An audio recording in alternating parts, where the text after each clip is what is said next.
Good evening, everyone. Kia ora katoa, no mai harimai, and welcome to the event Solving Syria's Civil War, hosted by the Politics Society of Victoria University. I'll use one. My name is William, and I am the Chief of Staff to the Politics Society of Victoria, and I shall be the moderator for tonight's evening. Please welcome our speakers for tonight's event. We have Carsten Bockemuehl from Amnesty International. I hope I'm pronouncing that correctly. Okay. We have Karam Shaar, a PhD student studying at Victoria, and we have Mitchel from Caritas Aotearoa, New Zealand. Please welcome the speakers. Good. Now, the Syrian civil war, it's been a horrific series of events that have struck the nation of Syria with great tragedy since 2011. As we have seen on the media, many lives have been affected tragically by this war. Men, women, and children have lost their lives. Chemical weapons have been used on innocent civilians.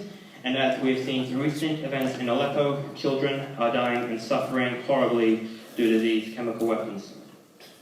Many refugees have been forced from their home to find somewhere safer due to this terrible war, creating a massive refugee crisis where so many people are struggling just to find a place where they can stay warm, they can stay nourished, and they can feel safe. To give us an insight into what is really happening in Syria, our speakers, after the speeches from our speakers, we shall hold a Q&A, so the audience here can ask any questions they may have for our speakers tonight. That's right. We shall begin with Karam Shaar. Karam is a Syrian national studying his PhD in economics at Victoria University of Wellington.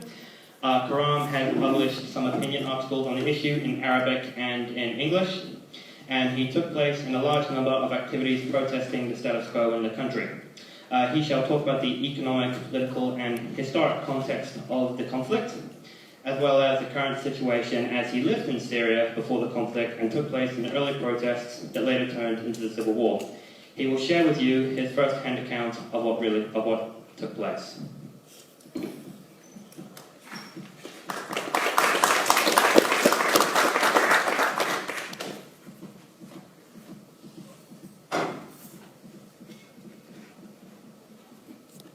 Thank you so much for coming. Actually, I've been warned by Carsten just now that my slides are too long, so I guess they will take like 45 minutes. But I was really cornered. I found this to be the only way to be able to provide you with something meaningful. So it has to be comprehensive to a certain degree. So please bear with me. So let's start. A friend of mine asked me recently, what's taking place in Syria? Is it a civil war? Is it a religious war? Is it an uprising? Is it a war for freedom? What is it? Well, I told him I believe it's all of them, and it's all of them simultaneously. In fact, I believe that the main problem with most of what has been written about Syria is the assumption that it's only one form of conflict is what's taking place, while in reality it's all of them simultaneously. And I guess this applies to all civil wars, as what's taking place in Syria is, by all definitions, civil war. Well, I would like to explain to you what's taking place following this structure. So first I'll provide you with some background about the ethnicities, religions, languages, and the area of Syria, just very shortly. And then I will explain to you how Syria was doing under the rule of Bashar al-Assad, who ruled the country from 2000 to 2011, right before the uprising. He's still ruling, but I'm going to be covering that period only, where we can judge him, where the country was completely stable. And then I will tell you who are the key foreign players in this conflict, as they are incredibly essential to understanding what's taking place. With these 3 points, I believe, explaining how the uprising escalated into a civil war becomes very easy. And then I will just leave you with the status quo as what's happening. So let's start. So Syria's location, as you can see, is, I believe, by all means strategic. Its area is 185,000 kilometers, so you can understand things comparatively. It's somehow 70% the area of New Zealand. In terms of population, after this war, and after almost 4.8 million people left the country, its current population is estimated to be around 17 million according to the World Factbook. As you can see, the population is centered in two cities, here, Damascus, the capital, and the second largest city, Aleppo, where I come from, which is currently the epicenter of the war. In terms of ethnicities and languages, there is only one significant minority in Syria, and these are the Kurds. These are non-Arabs, and they have their own language. In terms of religions, mostly it's a Sunni country. Now, not all Sunnis are Arab, not all Arabs are Sunnis, so there are some significant overlappings here, which can largely explain how the war escalated and how now everybody is fighting against everybody. So Kurds are in general Sunnis, but they're from different ethnicity.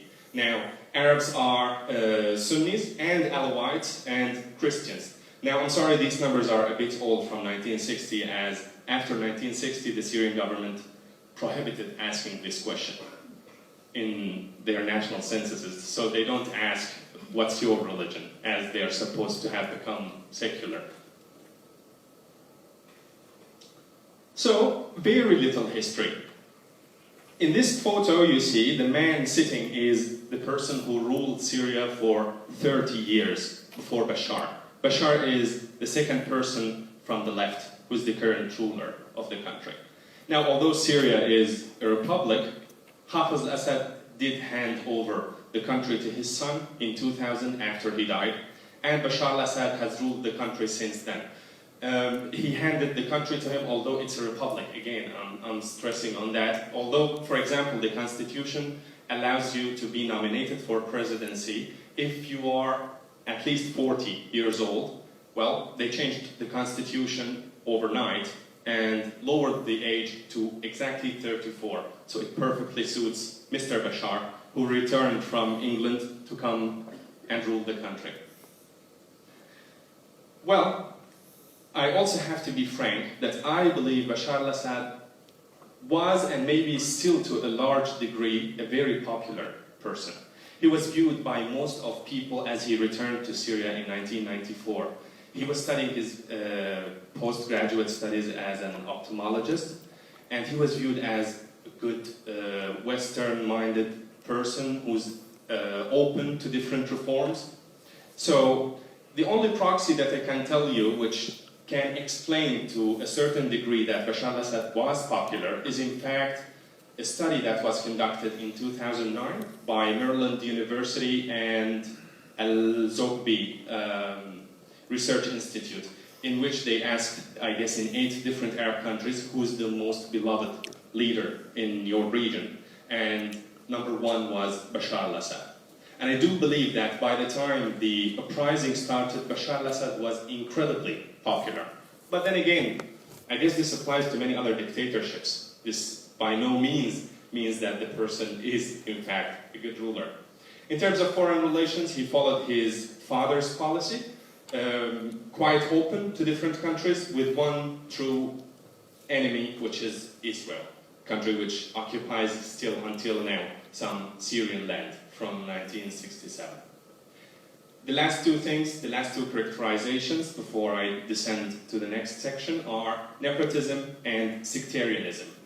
Now, to show you how nepotism was actually during Bashar al-Assad, you know that the head of intelligence was his brother-in-law, and I would say the most effective person in the army is the man standing to the left, who is his sibling. The most effective businessman in the country was his cousin. So this is to what extent the country was being managed as a farm, not as a country. As in terms of sectarianism, Hafiz al-Assad, his father, followed a policy that was very clear. security and army are ours. You, other minorities, other religions, other ethnicities, you can do whatever you want, but we shall lead this country in terms of security. So, I've done some very initial research for you here, where I tried to characterize what's actually taking place in Syria in 12 charts. And in order for you to understand things in the right context, I wanted to explain them comparatively. So when I tell you a number, you know what it means. So you can compare over time and with different country groups. Sometimes I compare with lower middle income countries, which are developing countries, because it would be unfair to Assad to compare him with the whole world. Sometimes I compare with the world where there is no point in comparing with developing countries. We shall discuss these in detail. Let's start with the first one. What you need to know is Syria was hit by a drought in 2006. It did affect the country, and as you can see here, crop production index fell from 2006 to 2008 by somehow 20%. Well, this did affect the country, but this is not to be exaggerated. It did have an impact, but I don't believe it can explain why the war actually started, the uprising started. In terms of inflation, you see Syria was doing okay as compared to other developing countries in the same group.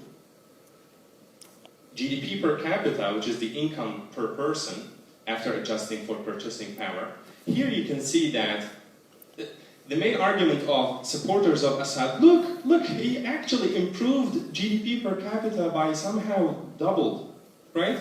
That's true, but compared to other countries in the same income group, they have increased with a slope more than 4 times higher. So yes, the country did improve, and I guess the number of countries which have negative GDP growth, I guess maybe 2 or 3 countries every year, let's say in crises. So he did improve it, but comparatively, his performance was weak. In terms of unemployment, again, acceptable as compared to other countries.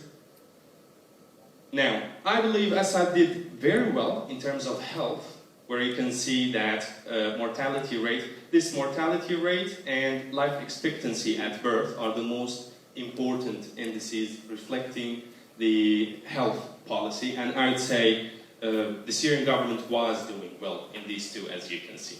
Very low mortality rate and higher than other countries in terms of life expectancy at birth.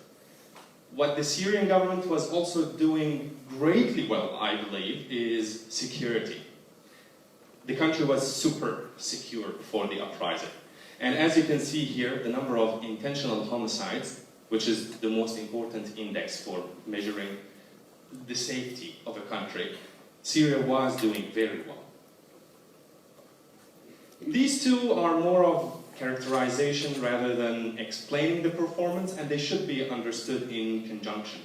So, to the left one, you see how Syria's military expenditure has fallen relative to GDP, and in the second one, you see how Syria's armed forces personnel, how much higher than the rest of the world it is. It's somehow, I mean, you can see that the average in the world ranges from 1 to 2%. In Syria, it fell from 10 to 7.5 during that period. Combining these two, you can just conclude something very simple. Syria had a very big army, which was very ill-equipped. I believe the main 2 reasons why the uprising happened are these 2 following graphs. It's most importantly about the control of corruption. And as you can see, it was significantly falling according to worldwide governance indicators as compared to the world again. While you see countries, for example, in the same income group were actually improving slightly, but still improving, Syria was deteriorating. In terms of press freedom, Syria was also doing very bad. Again, these 2 indices are comparative, so as you can see, these lines are straight. So as compared to the world, Syria was deteriorating. Well, now I'm done with the second point. The third point that you need before we explain how the war evolved is about key foreign players. And I believe this is even more important than what actually took place in Syria, because what's taking place in Syria is undoubtedly a proxy war. So I tried to actually design this map for you, where pro-Assad countries are in red, pro-opposition countries are in blue, and countries which have changed their alliances like Egypt, Libya, Yemen, and Oman are in green. I'm not going to talk about each of them, I'm just going to talk about significant ones. Like, we know that China has been supporting Assad, but I don't believe they have a horse in this race. They're supporting him as a means of political pressure on Western countries. So I will focus on important countries, really influential ones. And I believe the most influential one, undoubtedly, is Iran. So first, I'm starting here, as you can see, with pro-Assad, and I'm going to talk about 4 countries. So for Iran, according to the UN envoy to Syria, Iran has paid on supporting Bashar al-Assad somehow $6 billion a year to keep him in power. Now again, to allow you to understand what this number means, I'm going to compare it to you with the budget, the Syrian budget in 2015, which was 9.1 billion. So you can imagine that there is actually a government that's completely holding another from falling. This is what Iran is doing, and they're supporting Syria even militarily, as I'm sure you all know. Since the Islamic Revolution in Iran, which converted Iran from a pure dictatorship into a pure dictatorship plus theocracy, Syria had good relations with Iran, some very good relations with Iran. Why? Because it was standing against the ruler of Iraq. Syria has always had bad relations with the ruler of Iraq, Mr. Saddam Hussein. So what Iran wants is, I believe, regional dominance. And some people discuss that what's taking place in Syria is because of some gas politics, which I believe is, to a large extent, nonsense. We can discuss this later. The second most influential player in Syria is Russia, undoubtedly. Again, Syria has always been pro-USSR, and from after the USSR, Syria has been a staunch ally of Russia.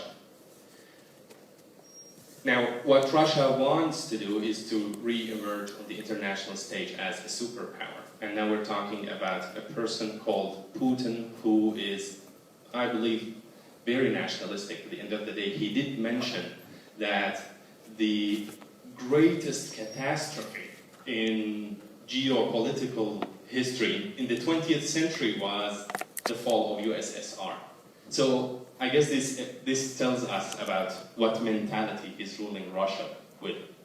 Syria also provides Russia with the last base on the Mediterranean Sea, and of course the sale of armaments. The third player I don't believe is a very important player, which is Iraq, because what Iraq is doing is actually what Iran wants it to do. So, after the American invasion in 2003, America was hoping it can have a military base in that region where it can actually threaten unfriendly regimes like Iran and Syria. What happened was quite the opposite. They ended up begging Shia clerics, please do not issue a religious ruling that people should fight the occupiers. And Iraq ended up somehow completely in the hands of Iran, politically at least. From 2006 to 2014, Iraq was governed by Nouri al-Maliki, a super sectarian ruler, and the country under his rule was very corrupt, incredibly corrupt. I guess according to Corruption Perceptions Index from Transparency International, they were ranking like 173, 174 out of 175. That bad. And of course, there is some shared interest between Iraq and Syria in terms of fighting ISIS. At the end of the day, half of ISIS is in Iraq and the other half is in Syria. For Lebanon, the last real supporter of Assad, I believe it's mainly about Hezbollah, a militia which is supported by Iran, which has hijacked the politics of the country. And Syria does have some sort of dominance over Lebanese politics because they have actually occupied Lebanon since 1976 to 2005. Now we move to pro-opposition. We start again with the most significant ones, the Gulf states. Well, for these Gulf states, again, there are absolute dictatorships who are supporting democracy in Syria, supporting the opponents of Bashar al-Assad who are supposedly seeking democracy. So they're supporting those people, although they themselves, they do not have that sort of freedom that they're campaigning for. What they mainly care about, I believe, is incredibly simple. They just want to counter the influence of Iran in the region. That's what they mostly care about. For the United States, most importantly, there isn't much at stake in Syria. Syria is not Lebanon. Syria produces 400,000 barrels of oil, for example. Nothing like Libya for them to intervene in months and just end it. So there isn't much at stake in Syria. And I believe they have also learned the lessons from 2005 and 2003. Do not intervene in a country and support people you don't know. They would turn against you later, as Osama bin Laden is the best example, I believe. The priority for Americans, I believe, is fighting terrorism. This is what they care about the most. And actually, when they did intervene in September 2005, they didn't intervene for supporting opposition. They didn't intervene for supporting Assad either. They intervened to, as Obama said, I guess, to gradually defeat ISIS. This is why they intervened. This is the main concern for them. And the secondary concern is, again, countering Iranian influence, which is the largest nightmare in the region for most countries. The third player, the third supporter of opposition is Turkey. Now, Syria before 1916 was actually a part of the Ottoman Empire, as you know, and Syria was ruled by the Ottoman Empire for 400 years. And it wasn't perceived by the public as occupation because it wasn't. There was no notion of nationalism. It was, if you're a Muslim and I'm a Muslim, you can just govern me. There's no problem in that. So, some people believe that what Turkey wants now is somehow related to their glory of the Ottoman Empire. They would love to recreate that, especially the Islamists who have been ruling Turkey for the recent 10 years. Again, what is the second goal? Countering Iranian influence. But again, one of the very important factors here is Turkey is largely concerned about the activities of Kurds in Syria. As you can see here in this map, this is the distribution of Kurds. These people had their self-rule deal with Saddam in 1991, but they have been struggling against Turkey to have some sort of freedom, and they haven't gotten that until now. Now, in Syria, they have made some advancements, and they are now actually controlling not only their areas, but some Arab areas. What Turkey is gravely concerned about is, if these people gain power, it's going to spill over into our own country. So Turkey, to a certain extent, and I believe this is now agreed upon by most analysts, was turning a blind eye for ISIS, just because ISIS was standing against the Kurds, until they realized you can't keep supporting them after a certain degree, after ISIS actually started attacking Turkey itself. The last player, supporters of opposition, I believe, is Western European countries. Again, what they're mainly concerned about, I guess, is countering terrorism, but a secondary concern, I believe, is controlling the influx of refugees. So among 4.8 million refugees from this crisis, 1 million have requested asylum in Europe. So for them, it's a very big crisis, especially for countries like Germany and Sweden. Again, countering Iranian influence, I believe, is very important. Now, with what I have told you, I guess now I can tell you how the war evolved. So, the way it started was, in January, the ruler of Tunisia was toppled after 1 month of demonstrations. A very big dictator was toppled by his own people in a month. Again, next month, the dictator of Egypt was toppled. Syrians had the feeling that, okay, why don't we try? I was one of those. I was hoping every day, opening the TV channels and trying to hear that some demonstrations took place. What happened is, on March 6th, a group of 15 kids went to the street at night and wrote, "It's your turn, doctor." They were arrested by a head of a security division who happens to be, again, one of the cousins of Bashar al-Assad. These kids were detained, and after their parents went to ask for them, they were badly humiliated. It's been actually said that that officer told them, "Go and try to have other kids. Your kids are coming." People started to go to the streets by March 16th. So I'm just telling you these dates only in the initial period because it can help you a great deal to understand how things evolve. By March 16, people started demonstrating. Now, by March 20th, some casualties were killed by government forces and thugs. By March 20th, things got out of hand. In the southern city of Dera, people went to the streets protesting. They want their kids back, and they were actually mourning those who were killed in earlier demonstrations. And at the same time, the Syrian government set those kids free at the same day. And they cut internet and phones. They isolated that city from the outer world. Now, the demonstrators by then they actually torched the building of the ruling party, Ba'ath Party, and they actually also torched one of the telecommunications offices. Why? Because it was owned by the guy I told you about, Bashar al-Assad's cousin. By March 30th, Bashar al-Assad went to parliament and he offered virtually nothing. It's a conspiracy. We are being attacked by the West and Gulf countries because we are the only country who is standing against Israel. Although this is slightly correct, but it's most certainly not the reason why people went to the streets. I do believe there was a conspiracy of some form against Syria, but at the end of the day, I believe this happens in any other war. So, Bashar al-Assad offered nothing to these people.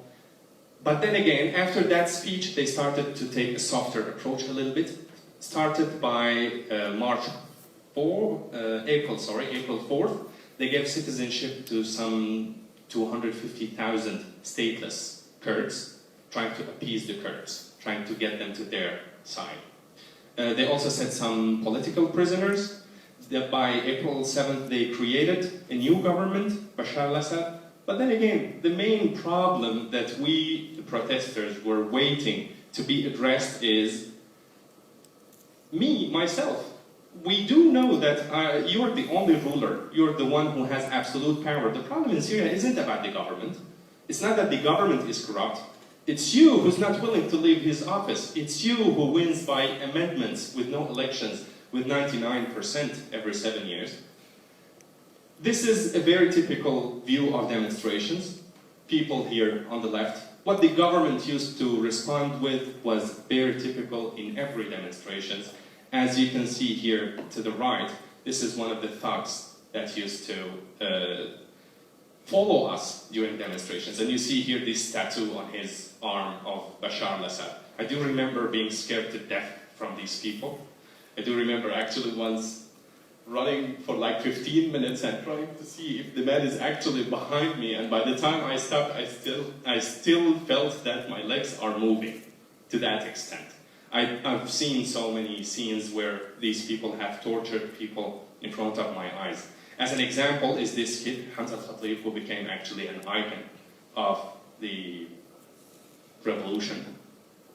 This kid was detained on April 2011 and during a demonstration, and returned to his parents a month after with bruises on his body, with 3 gunshots, with smoke burn signs on his body, and with severed genitals. You wouldn't believe what they did to that kid. By 2011, there was still some sort of demonstrations in the streets. Things haven't gotten completely out of hand. This is a pro-government demonstration. This is for the opposition in the city of Hama, for example. Now, I guess what concerns you the most is how have things turned this ugly? How did the Free Syrian Army, a group of defectors from the Syrian army, turn into ISIS as this guy, the head of the Islamic State, a super oppressive and aggressive Islamist group? I believe this can be explained by 3 things. Number 1, it was a political policy to make it all about terrorism. This was the only way for Bashar al-Assad to tell the people, it is about terrorism, keep me, I will fight terrorism for you. And he did that, and he did it very successfully. Look at this guy to the left here.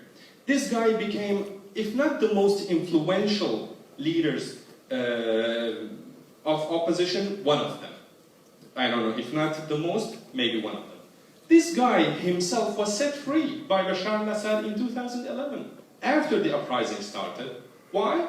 Because he was an Islamist. It was very simple. Leave the prison for now, go to the streets, and then later, God knows, I guess he will take arms and try to fight me. Yeah, of course that will happen, and it did happen. This is a governmental policy. It was a governmental policy. They did allow foreigners from other countries, from Uzbekistan, from previous USSR republics to enter the country when the crossings were in the control of the Syrian government. They did that. Russia, when intervened in Syria to fight, actually, the terrorist groups, it wasn't fighting ISIS, it was fighting more moderate groups to make sure that it is all about terrorism. In other words, they want to ensure that it's Bashar al-Assad or terrorism. Pick one. This is the first reason. The second reason, I believe, it's natural that as the conflict prolongs, only more extreme groups are gonna survive it. I guess so, I don't know, you might disagree. The third reason why extremism and terrorism became this prevalent in the country is the irresponsible support of opposition supporters that I told you about. Most importantly, Gulf states and Turkey. Whoever you are, as long as you fight Assad, we're going to support you. And it took only 5-6 months for terrorism to show its signs in Syria. And I believe now it is, to a large extent, all about terrorism. We have to address that. At least me, I do believe that. And they do scare me. They do scare me a great deal. We did revolt against Assad because he's a dictator, because he's super corrupt, because of sectarianism. But believe me, as of 2016, I'm more scared of these people than Bashar al-Assad. I don't know what's the solution. Maybe we can discuss that later. The political opposition is completely dysfunctional, has only some financial support from other countries. And for example, Gulf countries like Saudi Arabia offered in April 2012, according to Reuters, we will pay the salaries of Free Syrian Army. To that extent, they were supported by the West. And when they negotiate with the Syrian government, the government says, why should I negotiate with you? You have no support on the ground. Which is true. They're completely detached from reality. This is one of the mass killings which took place after 2003. This became some regular scenes. This is in August 2013, where the chemical attack, most probably done by Bashar al-Assad against Syrians, took place in the suburbs of Damascus. I'm done. I just want to tell you about the status quo, where we are now. According to the UN envoy to Syria, Staffan de Mistura, the number of casualties is above 400,000. We don't know more than that. We don't know what's the accurate number.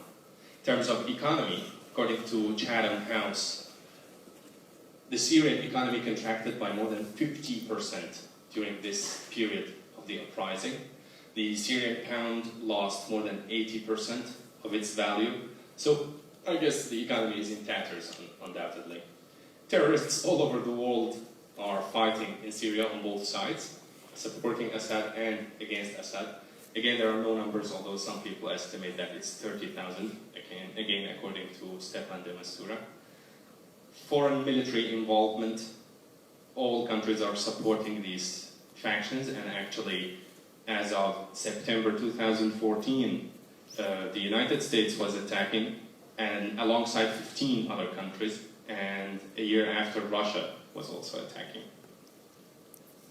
Displacement caused by this conflict, it's believed according to UNHCR that 6.6 million people are displaced within the country, and 4.8 million are displaced outside the country, which is half the population.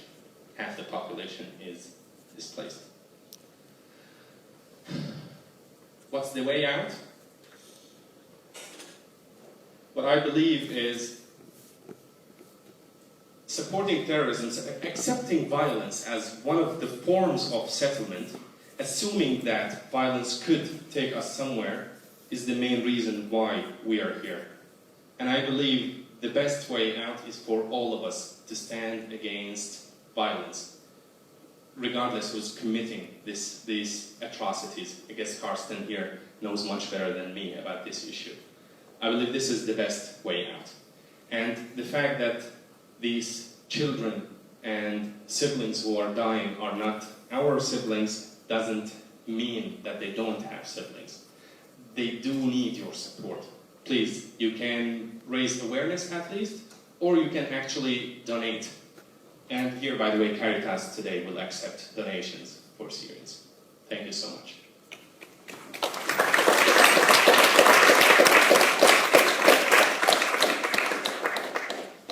Thanks for that, Karam. That was great. Yeah, and as I said before, Caritas is accepting donations. The donation box will be over there, just so you know that. Our next speaker is Carsten Bockemuehl. Carsten is the Research and Policy Manager at Amnesty International New Zealand. His work is focused on ending war crimes and armed conflicts, as well as supporting refugees and human rights defenders across the Asia Pacific. He has previously worked with Amnesty International's UN office in New York and has studied modern history and international relations in Cologne, Tokyo and Paris. He shall talk about the international human rights and humanitarian law abuses in the war and the response of Amnesty International. You good, man? Yes, just give me a second. Thank you very much.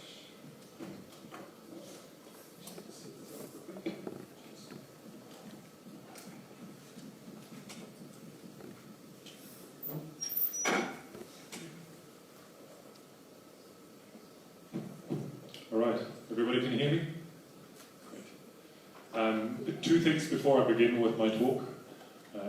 I had to get up today at 4:30 a.m., so I'm very tired. Please excuse my brain deadness if I don't make sense.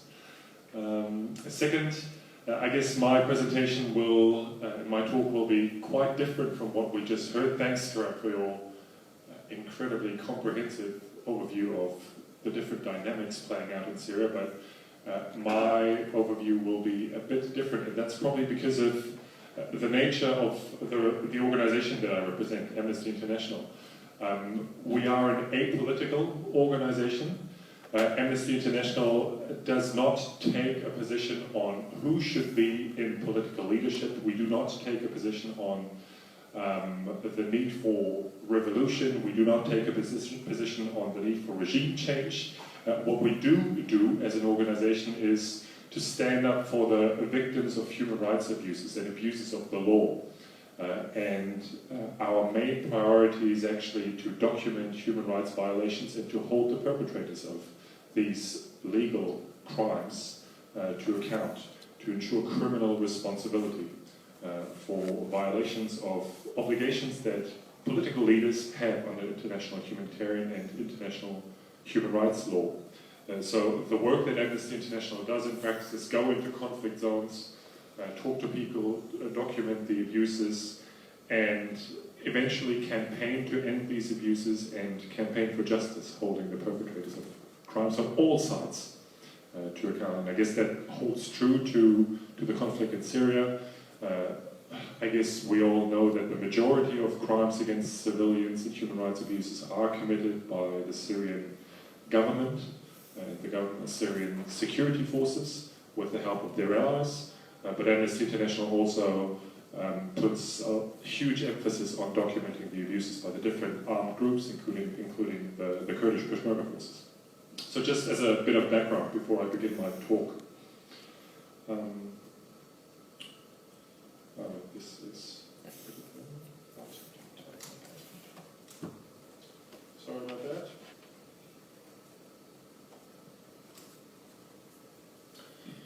Okay, I guess I would like to start with a quote that I found the other day, and it goes like this.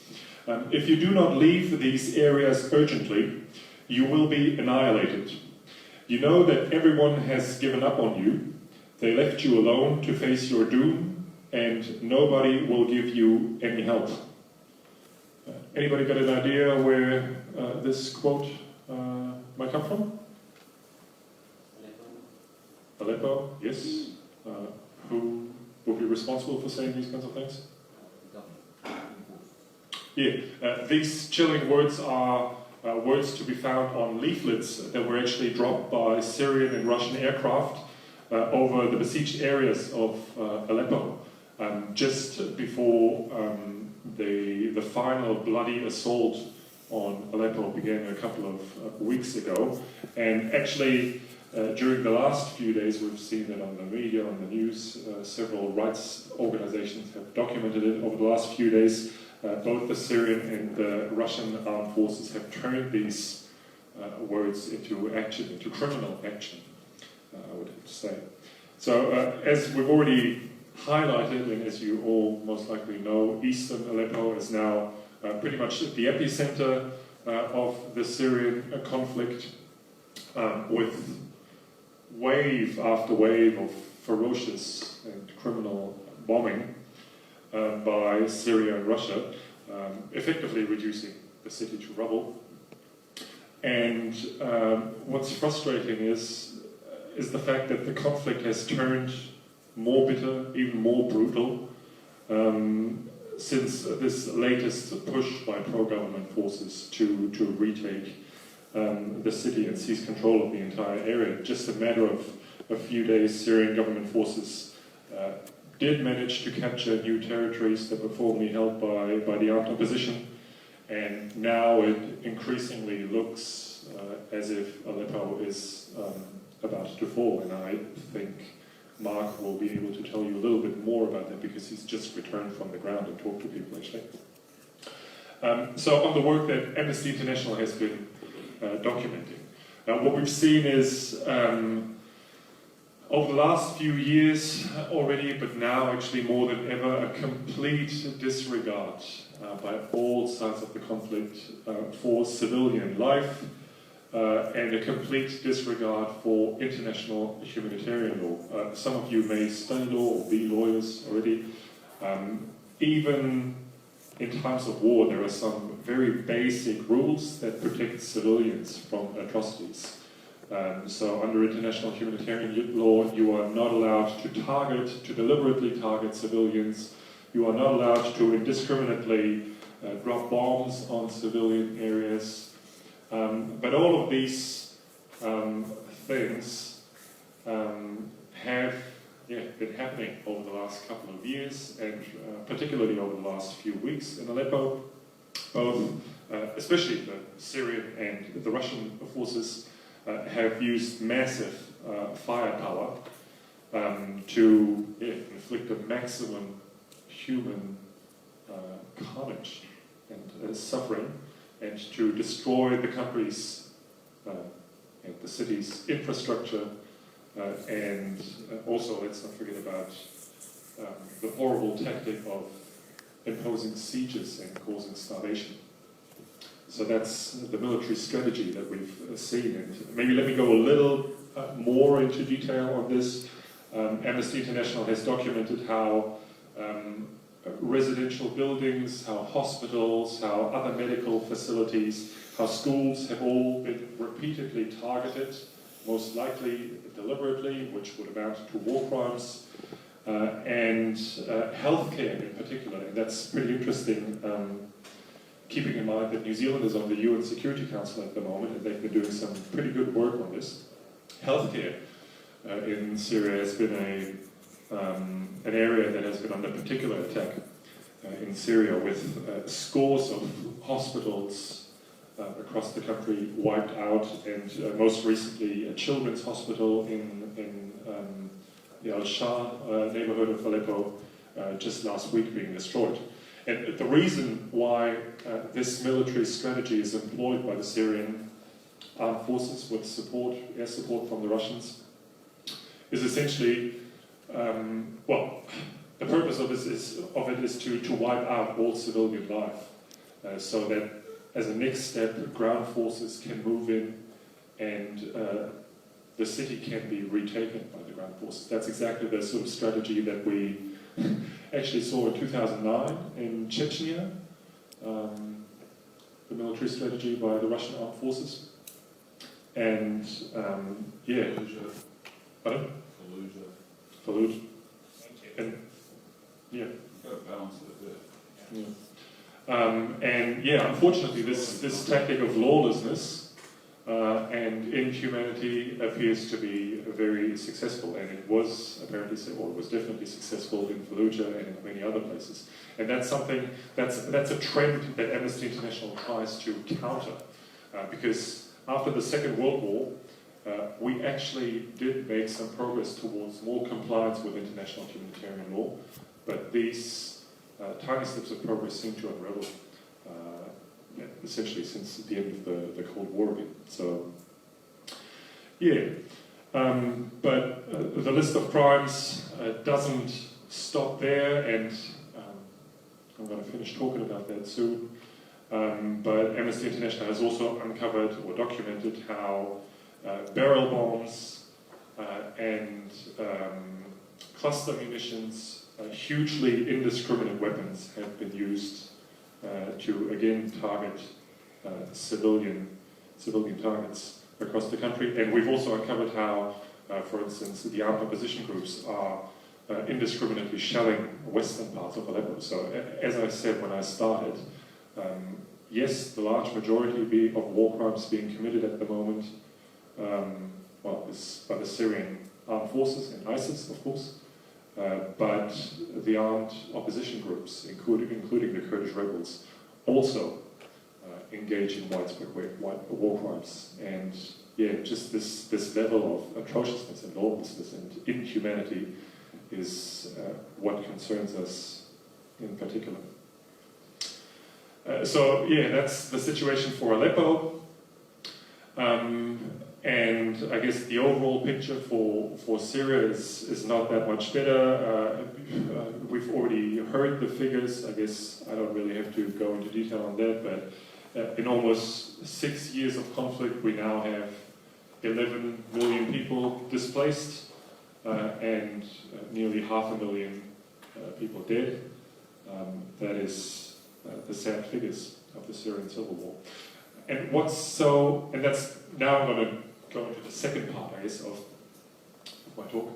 What's so shameful, excuse me, what's so shameful about this is not only the scale of the violations and the crimes that can be seen on a daily basis, but the complete lack of action and the complete failure to stop these crimes by the international community.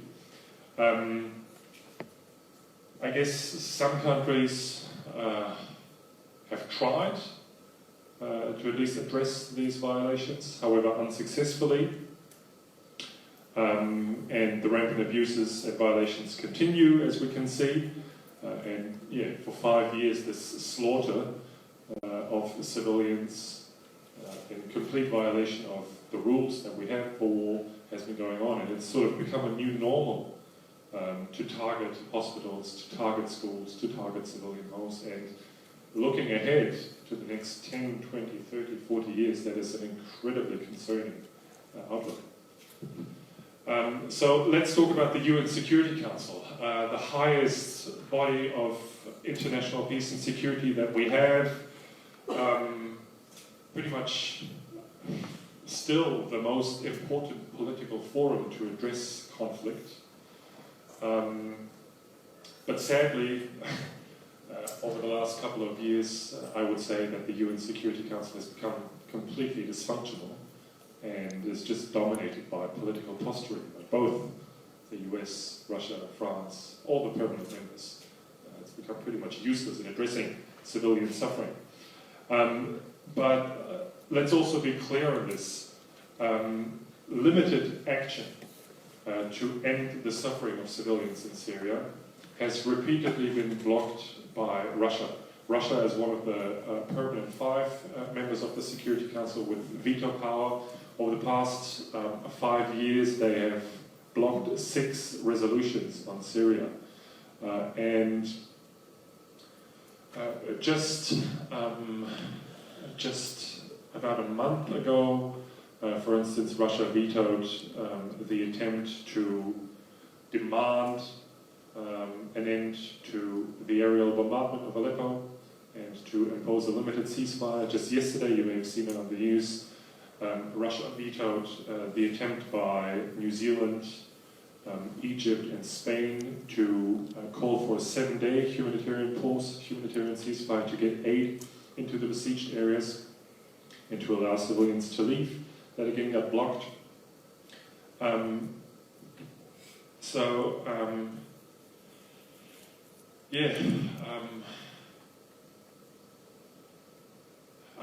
I guess we can discuss later on to what extent this blockade action in the face of mass atrocities is maybe even justified. But at Amnesty International, we do take the position that it's a completely cynical move in the face of ongoing mass atrocities, in the face of concrete evidence that the Syrian army and Russian air forces are deliberately targeting civilians. It's just irresponsible to keep allowing this sort of criminal action. And, well, as some of you may know, that there are actually 2 UN Security Council resolutions that have been passed, have been accepted by Russia. Both resolutions are mainly about ensuring humanitarian access and making sure that humanitarian actors on the ground can do their work and provide life-saving aid and food and medication and water to civilians. But as we all know, judging based on what we can see on a daily basis, these 2 resolutions have been passed, but they're being flouted on a daily basis.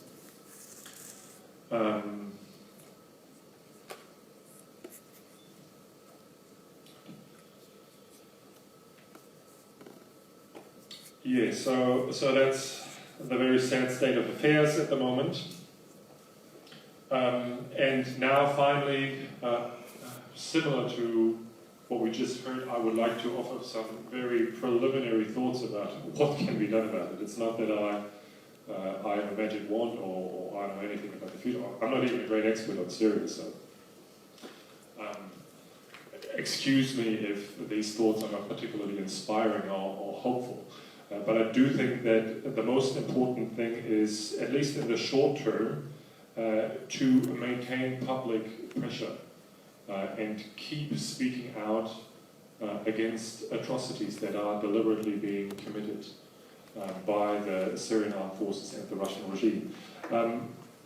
For a very simple reason, and that's something that probably is more a personal view rather than an amnesty position, so don't quote me on that. But I think Assad is beyond shaming. He doesn't care. Russia, however, they do have a reputation to uphold.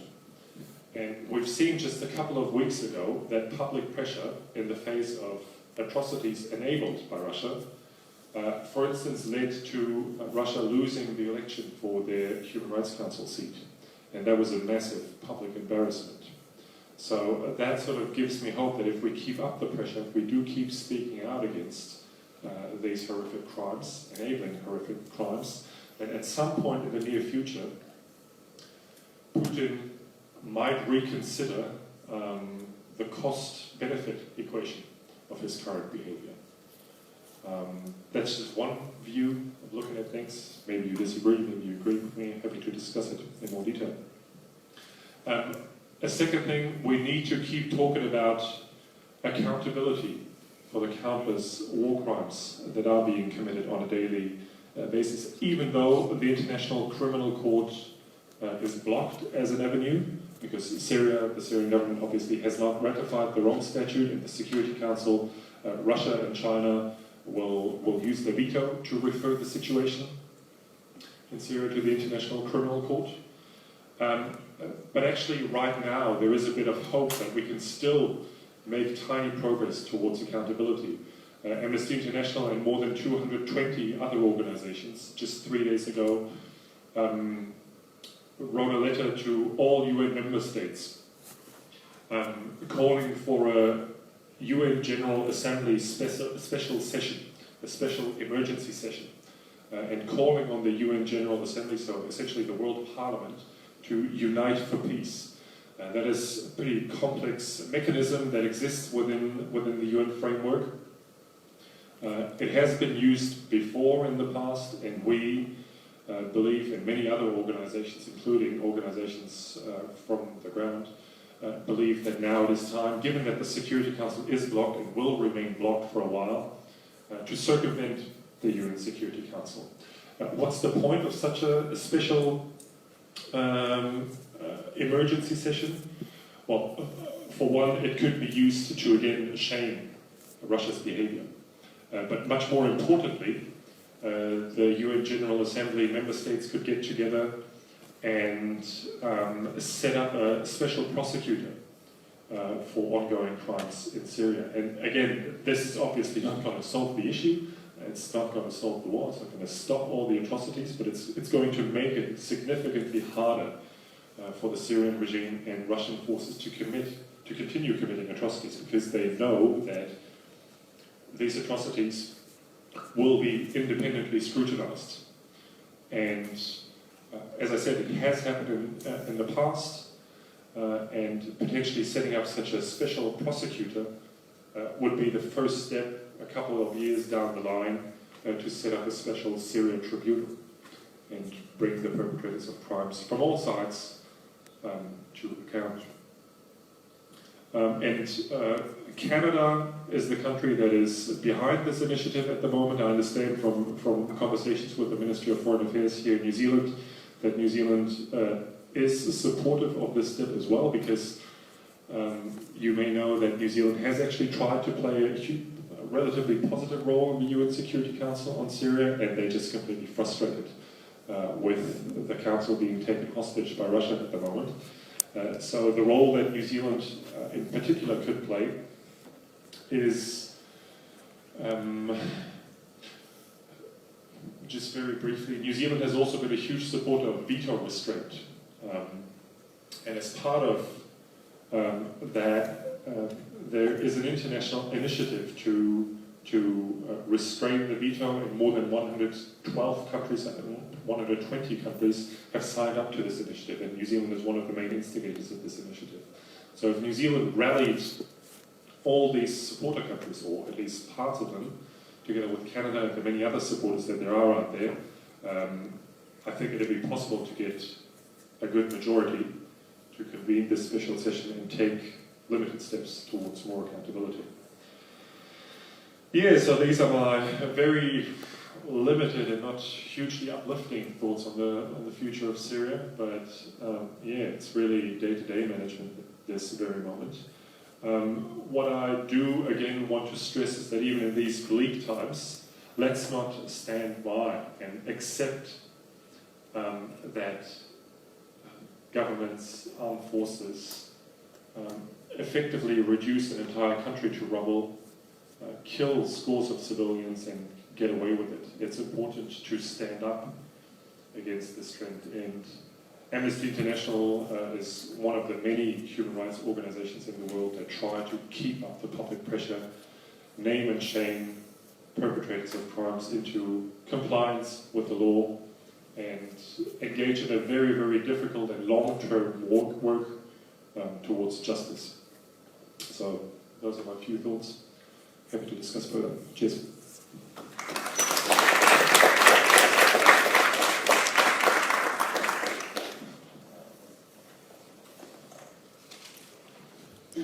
Thanks, Carsten. Our last speaker is Mark Mitchell.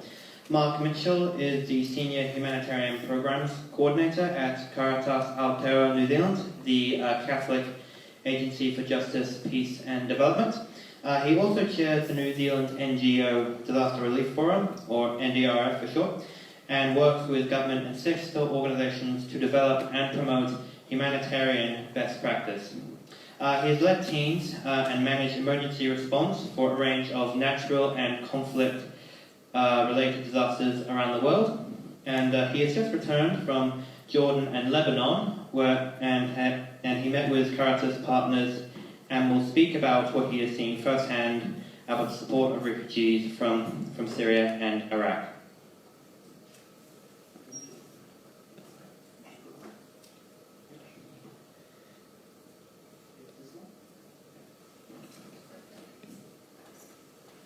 Okay, yes, good afternoon, and thank you, Karam, for inviting me to this session today. It is great to be able to just come and talk about the work that we are doing as aid workers, as the humanitarian community. And yeah, we've heard some great background and history of the event, and of course, some of the work that Amnesty is doing as well. But what I want to talk about is, what is the humanitarian need? You know, we see that on the news on a very regular basis. And how are we responding? I'm going to be talking from a Caritas perspective, but I know that there are others here in this room who are responding as well. And we are working very closely with other organisations like Save the Children, like World Vision, the UN agencies, and so on. But yeah, as I was introduced, yes, of course, Caritas is the aid and development wing of the Catholic Church.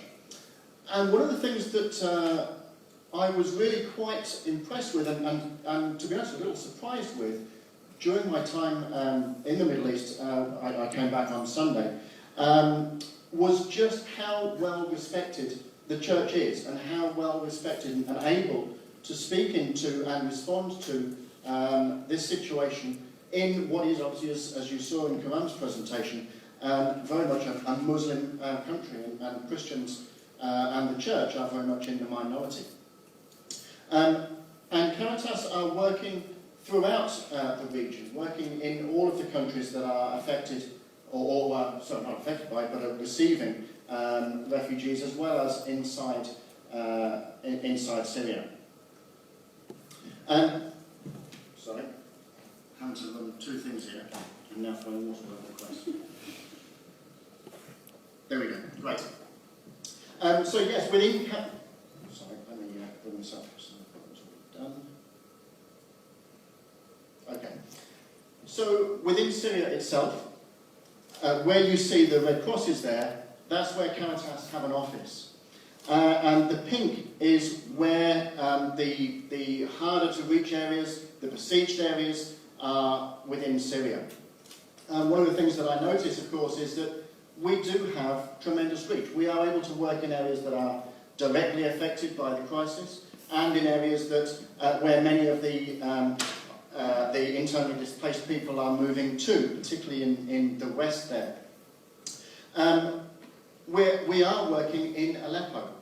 Unfortunately, like nearly every other organisation, we are not able to work in East Aleppo because it is just way too insecure, and the opportunities to work there are just too dangerous.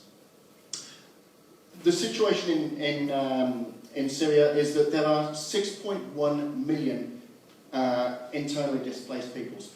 That's refugees who are still within their own country.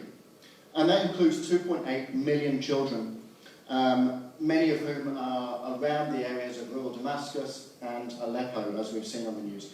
And the other thing that I find quite concerning is that people are not just sort of moving to one area and then that's it, and then they can settle down and try and build another life. Many people have been had to escape on multiple occasions, 2, 3, 4 times. Of course, every time the turmoil, the stress, the difficulty that people are facing with that move and knowing what is happening in their own homes to their own families is incredibly challenging. But it's also worth noting that, yeah, the whole area is not insecure. Where we can go into. There are areas where aid is able to come across the border from neighbouring countries and able to provide support into areas such as Western Aleppo. Caritas, as I mentioned, is also working... Two screens, sorry. Try not to throw water everywhere. Caritas is also operating in the neighbouring countries, and what you see here, although it's slightly old, it's from last year, is the movement of peoples. I think if I was talking to a European audience, I would be wanting to stress, and I'll stress it anyway, just, you know, the circles there, you can see the numbers of people, and the vast majority of refugees are still very much in the neighbouring countries of Turkey, of Jordan, of Lebanon, with, yes, many people going out through into Western Europe. But having just been in Lebanon, one of the things that I notice is, and I can compare it to a New Zealand audience, Lebanon is about the size of Northland and has a population of about 4 million people, so very comparable with New Zealand. Now, on top of that, there are 2 million additional refugees coming from Syria, but also coming from Iraq and also coming from Palestine. The refugees are in Turkey, Lebanon, Jordan, even some going east again into Iraq. In total, that's about 4.8 million refugees have left Syria.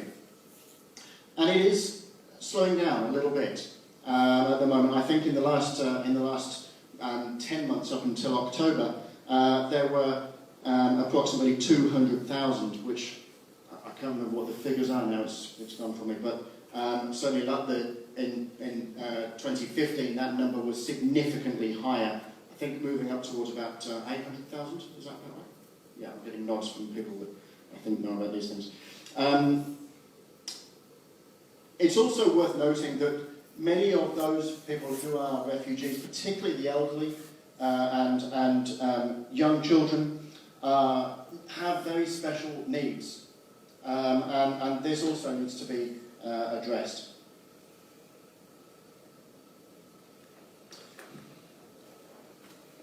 It's very easy to just throw out numbers, and I'm reminded by our Caritas Internationalis president to say that these are not just numbers. These are human beings, and we need to give them hope, dignity and peace.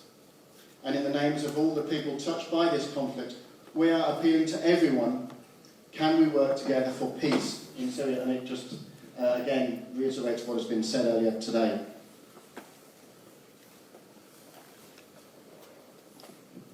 So what are the needs and priorities in Syria?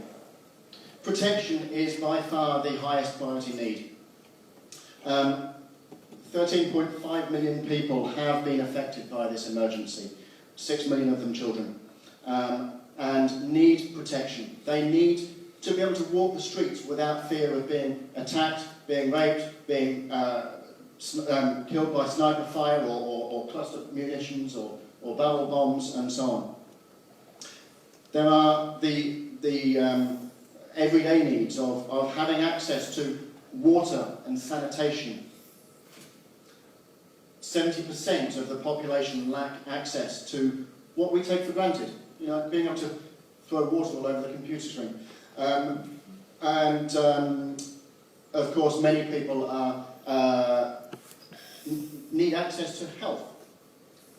But we are seeing how, and Carsten talks about this, how international humanitarian law is being violated and hospitals and clinics are being deliberately targeted.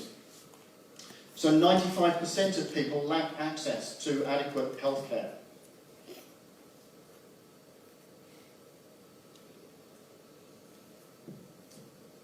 There are, of course, many other needs, education and such like.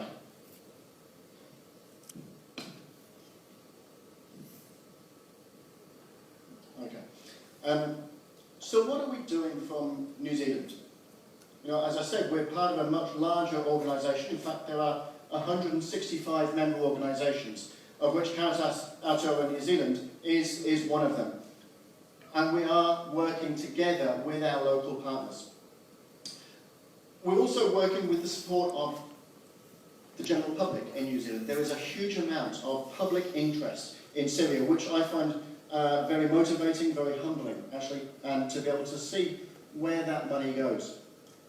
And we're also working with the support of the New Zealand government, and we do receive grants from MFAT.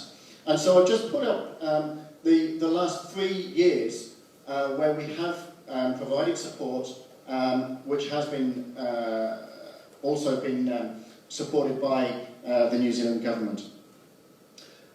And what I'm going to be talking about is very generic because there are a lot of similarities between the countries and the programs that I've been looking at in Lebanon and in Jordan and indeed in Syria. I'm not going to go into the detail of how they're different because they are different, but they have generally tended to focus on healthcare, on mother and child support, on building public health and social awareness education. Of course, if you are not able to access the normal facilities, how do you look after your children? How do you manage in a camp situation or in a situation where you're not just able to access what we take for granted? We are providing emergency supplies, like winterization kits. One thing that I found, again, not too surprising because I was aware, but just how cold it gets in November, December, January in Jordan, in Syria, in Lebanon. You know, many would be surprised to know that it does snow in Lebanon on a regular basis in the winter. It gets very, very cold. And so to be able to provide that support is hugely important. We're also providing psychosocial support. It will come as no surprise to any of you just how traumatised so many people are.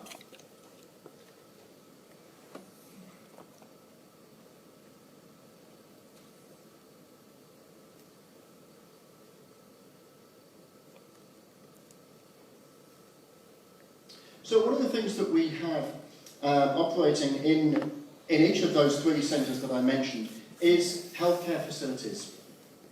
In Syria, we are particularly supporting the elderly, particularly those with chronic disease or sudden onset disease, heart attack, heart disease, and such like diabetes, and making sure that, and linking them with hospitals, providing emergency care, but also providing that access to medication and the support that they need around managing that chronic diseases.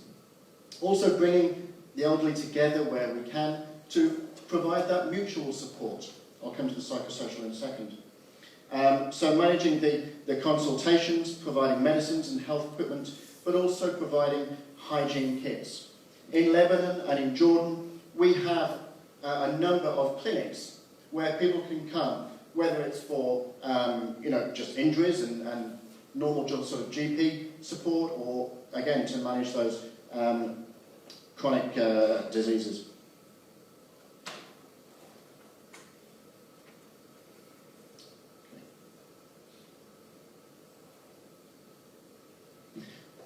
As I said, we are providing within Syria and outside support in the way of emergency supplies, which is including food, mattresses, kitchen sets, clothing, the winterization kits that I mentioned. we're also providing support in less conventional ways. What we're doing is providing support for rental assistance in the form of cash. And one of the things that I found really quite interesting, just being in Jordan just now, is many of the refugees have come from more rural backgrounds. They're used to having cash and probably keeping it under the mattress. Karam, you'd know more about that. But they're not used to using the ATM. And so what we're doing is giving them the opportunity to access cash, but using the ATM, giving an actual ATM card, like a Prezi card that you might be able to get here, so that they can have the relationship with their own renters, and they're able to pay directly for their rental accommodation. But before that, they're getting the support that they need by having, here, what you see is they're just getting some lessons on basic skills like how to use the ATM, which they haven't had access to before. The other thing that we're doing is vouchers. They can go to the supermarket. Rather than doing a mass distribution of food or as I said, blankets and buckets and jerry cans and all that kind of thing like you might see in a regular response, we're going to provide vouchers so that they can go to the supermarket and they can buy what they need, according to their own requirements, according to their own diet. There's no point in having kilos and kilos and kilos of rice if what you need or what your diet calls for is something different from that. Just something that is more specific to your own family needs, to your own dietary requirements.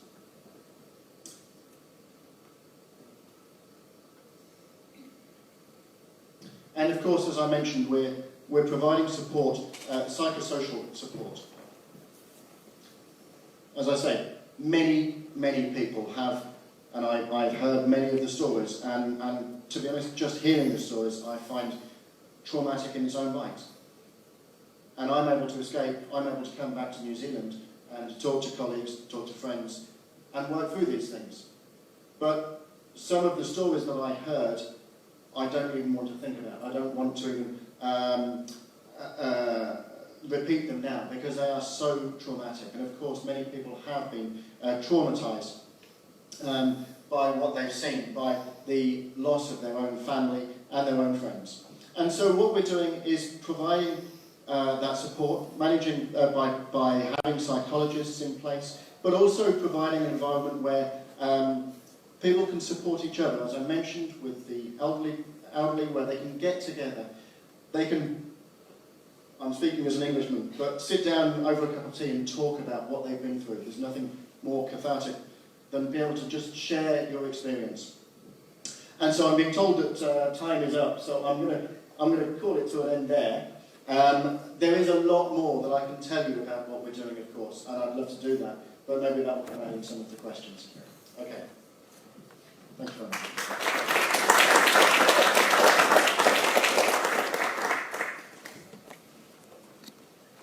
Thanks, Mark. And yes, I now believe we have some time for some questions from the audience. If any of you have any questions? Good. So it's all well and good to go and raise awareness, that kind of thing. But in terms of getting into work and having a volunteer or someone involved who can kind of make a bridge between those kinds of problems as well, how would you get into those kinds of jobs or roles? I guess that's my question. I'm assuming that you're a student here studying international development or something of that nature? Yeah, I think this is a good start. Getting the understanding of the international environment and context is important. And whether it's part of your study or just a general interest and following what's happening in the news is the starting point. Beyond that, I'll tell you my experience. It was about getting international experience. I didn't go straight into an environment like this, but I did have the opportunity to, go to other countries to experience the other cultures, and not just go and have the holiday, of course, but work in an environment where it is different from ours. Understand how other people are operating, and build up that overseas experience. See how other organisations do operate, and find your space, I suppose, and then continue to build the networks and the relationships with those other organisations. That's probably where to start, and then look at places like the Leaf Web or whatever for the jobs. Does anybody else have any questions? I don't know how much you're able to say on this, but with Trump coming in to play that with What is it? do you think that will have, like, what if and what impact will that have on the situation? Are you aware of any? Well, I do believe it's an excellent question, and I do also believe that there will be an impact. What Trump has expressed very clearly in his second and third debates, he's going to extend his hand to Russia. He has no problem with Russia, it seems, and he's more concerned about terrorism. Therefore, he has no problem with the Syrian regime. Although Obama claimed to have a problem with the Syrian regime but didn't act on it, I believe this person has no problem neither by his tongue nor by his heart. So I do believe the moderate opposition is going to be defeated because of the new American policy, and it's only getting worse. I'm afraid Assad is becoming stronger and stronger. Yeah. Just on that question, maybe a slightly more positive or hopeful view.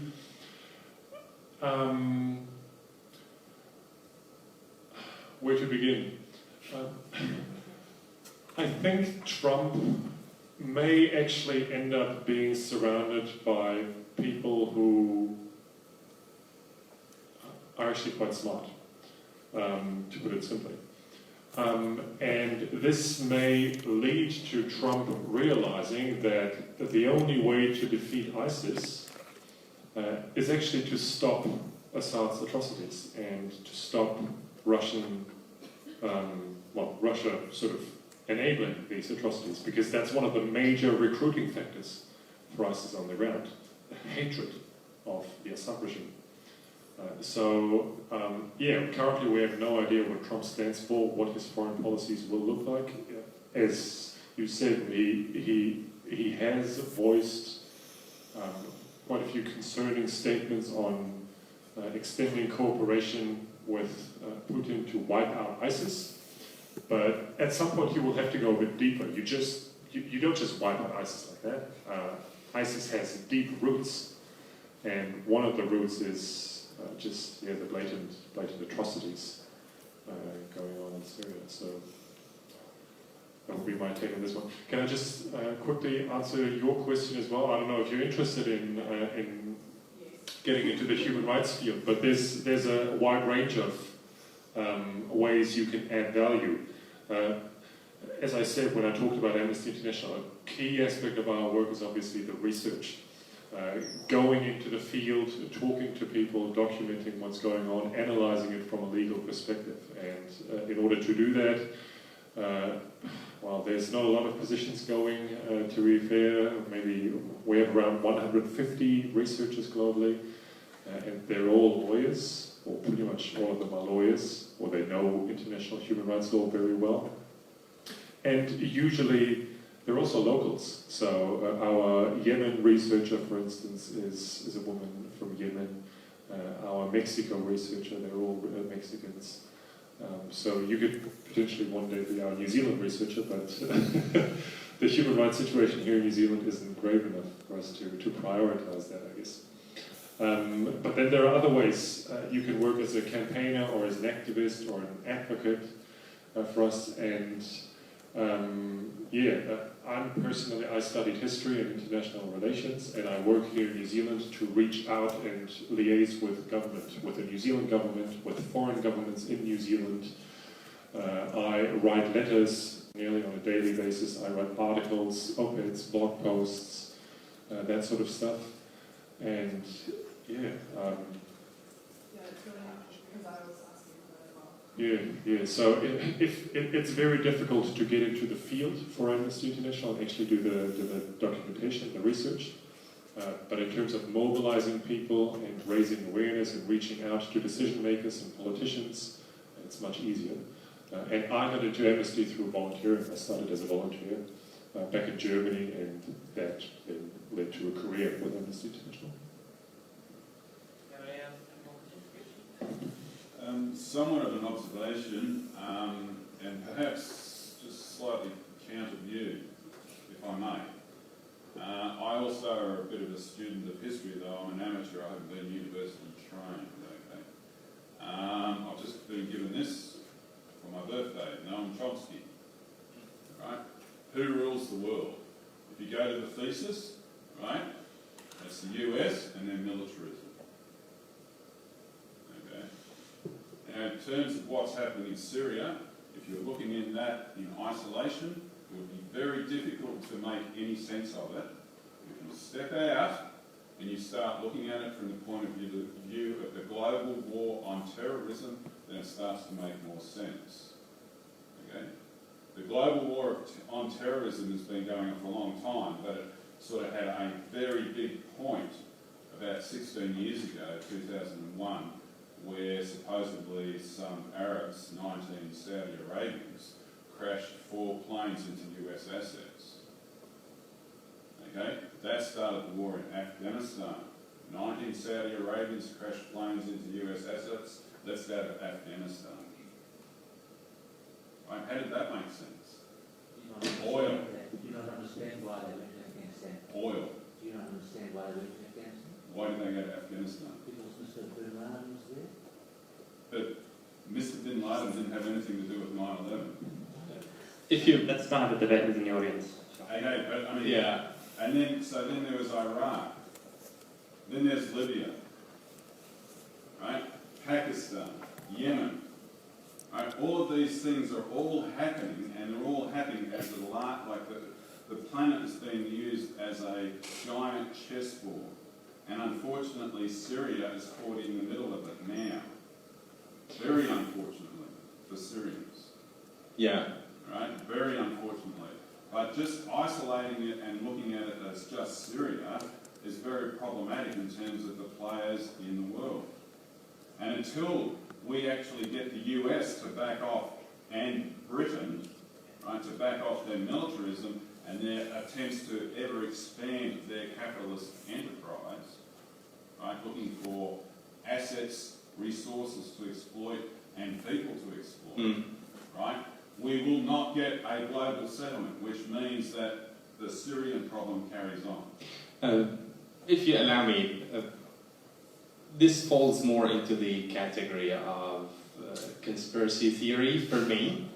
I do believe all what you have said is true, but it can explain what's taking place only partly. So, assuming that what you have said explains it all is the real problem. Yeah, you are right. You're undoubtedly right. Actually, the U.S. intervention planted some of the seeds of the current conflict in Syria. That's undoubtedly right. That's undoubtedly right. No one disagrees with that. What the United States has caused in Iraq is a catastrophe by all definitions, that yet, I agree with you, whatever Russia does gets more media coverage as compared to whatever the United States does. All what you said is true, but to a much, much lower significance than what you think, in my personal point of view, you know? Yeah.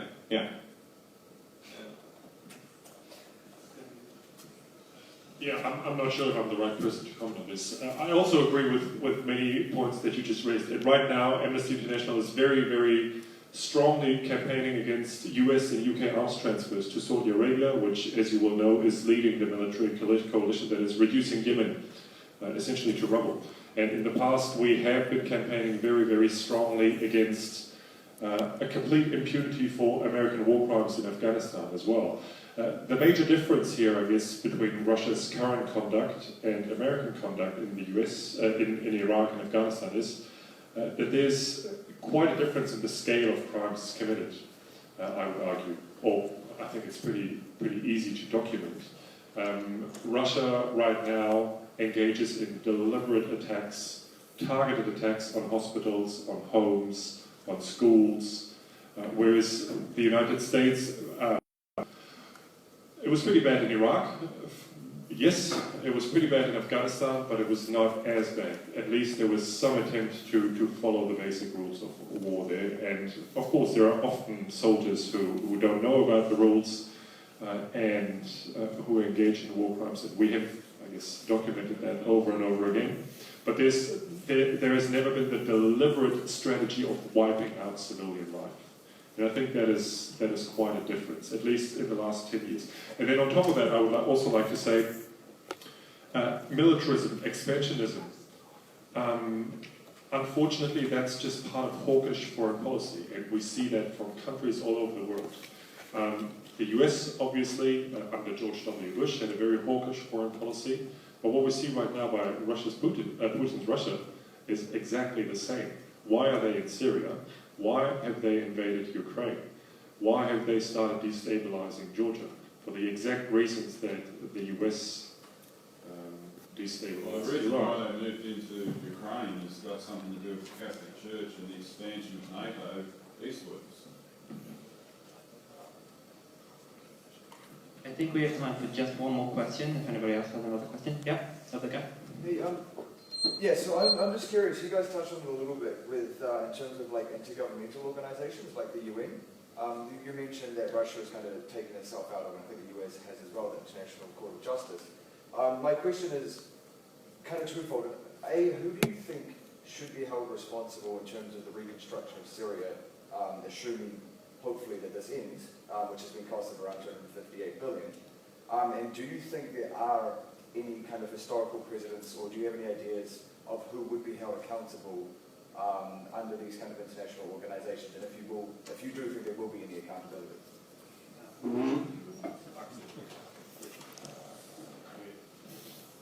Look, I don't know. I think in order to rebuild peaceful societies in order to rebuild war-torn societies and turn them into sustainably peaceful countries, there needs to be a process where widespread war crimes are investigated and prosecuted, criminally prosecuted, and most importantly, the victims, the survivors of these war crimes, somehow compensated. What this may look like in practice in Syria is difficult to say, but I would, and I think that's again a personal view, maybe not an amnesty law, I'm not sure about it, but I would personally think that it will be very, very difficult to rebuild a peaceful Syria if at least the senior leadership of this new Syria, which is known to have been involved in mass atrocities, remains. Armed opposition groups, the several political factions active in Syria at the moment, you will be able to comment much better on that, will simply not accept the legitimacy of a Syrian joint government if mass murderers continue to hold power. And ultimately, if you think that brought to an end, it's very likely that Assad holds criminal accountability for what's going on at the moment. There has been no proper legal process investigating and prosecuting it, so let's assume he's innocent at this stage. But that's exactly what we're aiming at. There needs to be some sort of independent legal process here. And at the end of the day, I think politically the only option will be for Assad to go. But again, that's probably not amnesty policy, and I'm more than happy to check with our actual Syria experts at our headquarters, both in Beirut and in London, who will probably be able to give you better information on this question. Just a point of order. I'm very sorry, we have to close. Yeah, but just a point of order. Okay. For Assad to be taken up under international law, he'd have to commit a war crime, okay, in an international war. It's a civil war, right? So the Rome Statute... Very sorry, sir, we are going to have to close it down. I'm very sorry, we are at the time limit. We now have the principle of command responsibility established. And Yeah, as the commander-in-chief, it is quite likely that the president of the Syrian Arab Republic knows very well and probably encourages what the Syrian armed forces are doing.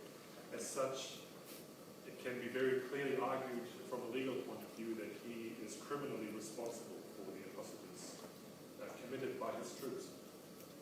We've seen that in the case of, what was his name?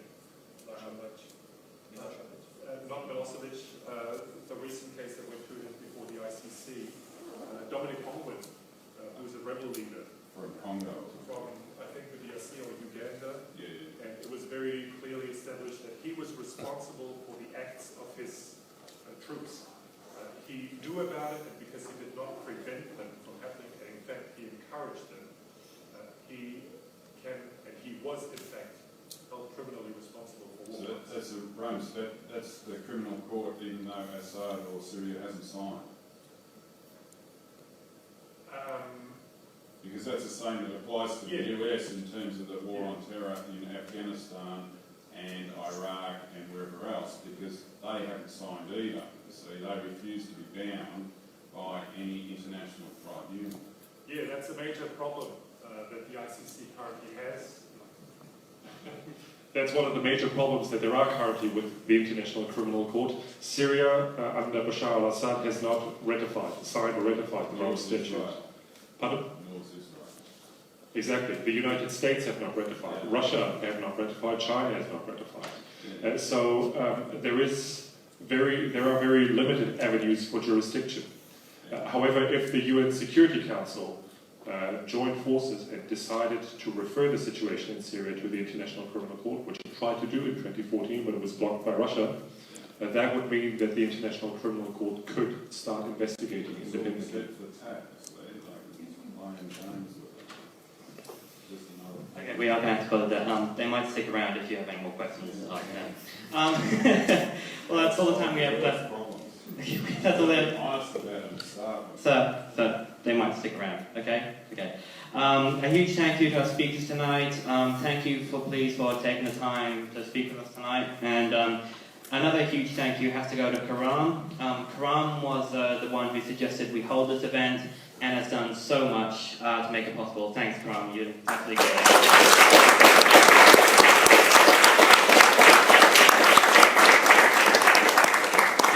Another huge thank you has to go to the president of the Politics Society, Lars Thompson, who unfortunately couldn't be here tonight, but is currently watching us through the live stream. We have going on camera over there, Lars, and also hello to our audience watching through the live stream. Lars has done a lot in organising this event while in Auckland, and that deserves a lot of acknowledgement and a lot of appreciation for all the hard work he has done while we're over in Auckland. Also, thank you to the faculty for letting us use the lecture room for this event. Thank you to my Politics Society colleagues helping set this up. Matt, our treasurer, Damon, our vice president, Benjamin, our events officer, who's also acted as our cameraman. Thank you to Joseph for being our photographer for tonight. And also, thank you to the audience for attending and asking your questions. Thank you very much. Now, one very quick thing before we end here tonight. There is a sign-up desk right over here. If anybody is interested in joining the Politics Society of Victoria, we can see emails on our desk. And we also have a donation box for Caritas Aotearoa New Zealand, an organisation that the organisation Mark is a part of. And all funds will be going to help refugees from Syria. Once again, thank you to our speakers, thank you to our audience, and good night, everyone.